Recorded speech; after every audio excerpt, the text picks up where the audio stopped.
history and in our tour together the story of the land of Goshen, starting with the story of Joseph. It was existing in Egypt before the time of Joseph, of course, as a part from the Egyptian territory. And the people who are living there, they were Bedouin tribes, and they were taking care of the livestock in this area. This area is like a green fertile land by the border of the River Nile Delta, and from one side, and from the other side the desert. That's why it's a green fertile land, but it's not that fertile comparing with the delta of the River Nile. The delta of the River Nile is very green, and it's a very high fertilizer by the flood of the River Nile. The land of Goshen nearby the green land, but it's not that fertilizer. There is two biggest cities are exist already inside the area of the land of Goshen before the time of the Israelites came to Egypt.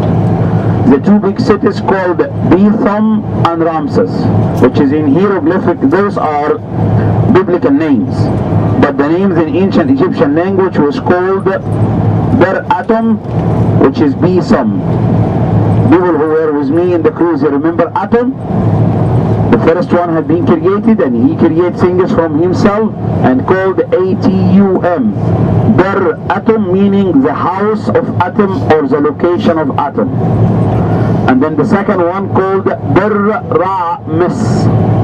Ber Ra-Mis. Ber meaning house or location. Ra-Mis meaning the son of Ra.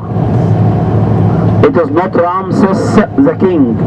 It exists before Ramses the king by at least 600 years.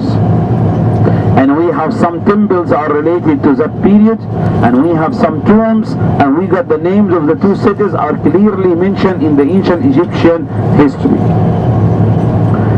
We speak yesterday about Joseph in Egypt and how he excelled to power when he interpreted the dream of the king of Egypt. 7 fat cows had been eaten by 7 ugly and thin cows.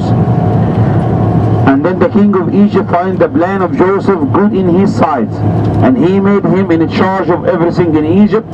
And Joseph going along in the land of Egypt as a second in command, getting the stamp in his hand as a seal or as a scepter, and he started to build storehouses in every settlement and every city in Egypt. During the 7 years of prosperity, Joseph solved the problem by building the storehouses, keeping the grain inside the storehouses to use it in the 7 years of famine. But people live not only by food, we need also water. That's why Joseph, some of our groups, they succeed to go with me to the storehouses of Joseph, and we saw and witnessed the canal. Joseph dig a canal from the River Nile to a depression in the desert, and as he built the storehouses for the grain, he made a store for the water of the River Nile. We have a depression under the ground, 170 feet deep under the ground. That is from where the Egyptians were getting the natrium salts. I speak about it yesterday when we are speaking about mummification. What Joseph do is, during the 7 years of prosperity, he dig a canal from the River Nile, transferring the water to this depression, and he built a dam over the canal, and by this way he kept the water in this depression, which is the Egyptian people using this water later during the 7 years of famine. The Egyptians survived to stay in this place, all of them for the 7 years of famine, and Egypt was saved by the plan of Joseph. In the first year of famine, the Egyptians, they go to the Pharaoh asking him, we work for you for 7 years and we need now to have food. We have no water, we have no irrigation system, we have no cultivation, we have no grain, and we need to have food for us and food for our children. So he told them, I have nothing in my hand. Everything is in the hand of Joseph. Go to Joseph and he will help you and give you food supplies. They go to Joseph, and Joseph say, I get the food, but it is belonged to the Pharaoh, because the Pharaoh, he is the king of Egypt. So if you would like to get some food, you have to buy your own food. So the Egyptian gathered their money, they have it in their homes, and they buy the food for themselves. That is in the first year of famine. In the second year of famine, the Egyptian go and give their jewelry, which is made out of silver and gold, to Joseph, and they got some food supplies. In the third year, the Egyptian, they go to Joseph and tell him, now, you will let us die before your eyes. You got the food and we have nothing else to give you. All what we still have is our livestock, our land, and our souls. Take everything, and from this moment we will be subject to your power. We will be subject to the Pharaoh, and you own our souls, and you own our land and everything. So Joseph gave them food, and the Egyptian had been saved, and their life had been saved by this play. During the period of famine, the brothers of Joseph, the famine was severe in the whole world, and the family of Joseph, who are living in the land of Canaan, they suffer from the famine, and they would like to have some food supplies. So they got the permission from their father, Jacob, Israel, and they came all the way to Egypt to get some food supplies from Egypt. Joseph, who became an Egyptian second in command, shaving his beard, dressing a very nice dress, he got the crown above his head, he got the scepter and the stamp in his hand, so his brothers can't recognize him, but he acknowledged and he recognized his brothers.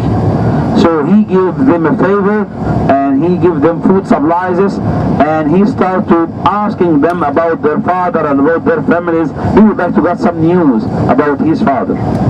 They tell him the whole story, and then in the next year they came to get some food supplies, and he told them about himself, and he invited his family, his father, and the whole Israelites to come to Egypt. His family came to Egypt, and by the border of Egypt, Jacob, prophet of God, messenger of God, he would like to have permission. Now his son invited him, but God didn't inspire him to go to Egypt. So he was afraid, if you go to Egypt, this will be against the willing of God. So that's why, before he entered to Egypt, by the border of Egypt, he left his family and he go to the desert and he give offering to the God and pray to the God, please advise me where I go, it is okay to go to Egypt or not. And God speaks to Jacob and tell him, don't be afraid to go to Egypt. I will not let you alone. I will be with you all the time.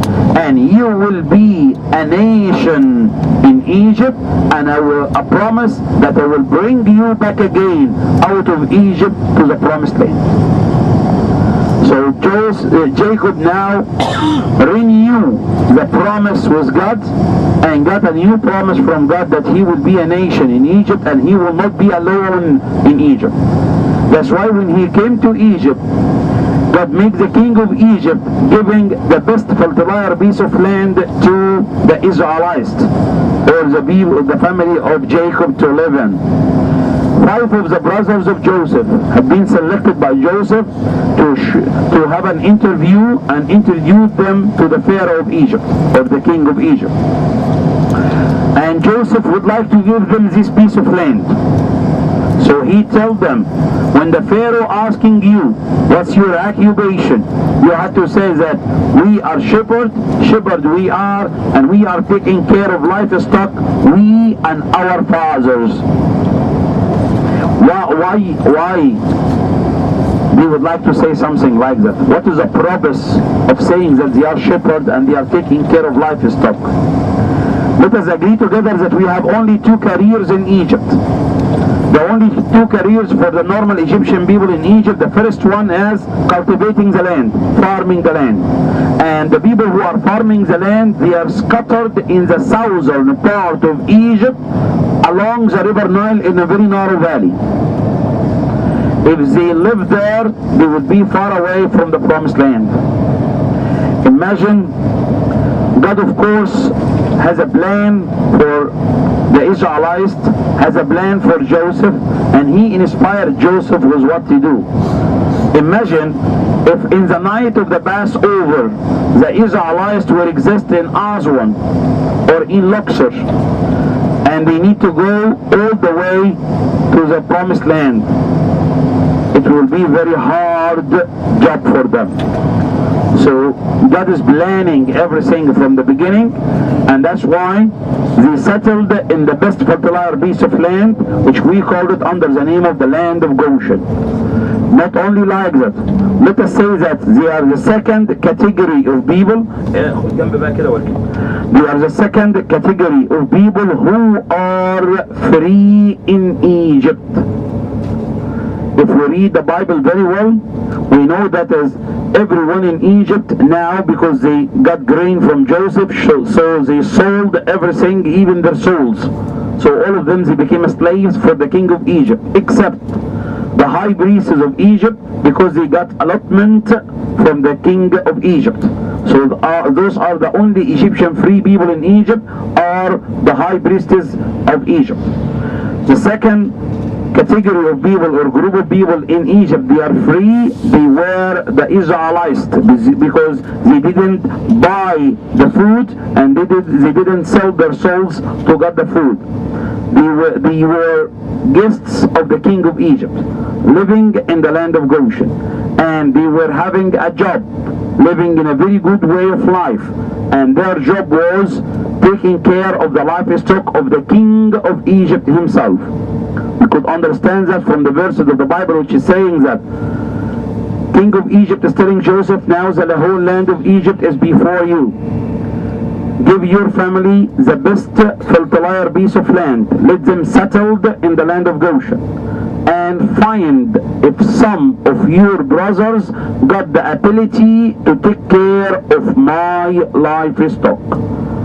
So they were working for the king of Egypt, taking care of his livestock, living in the land of Goshen in a prosperity, and they were the only community in Egypt who are free beside the Egyptian high priests, and the rest of Egypt were slaves.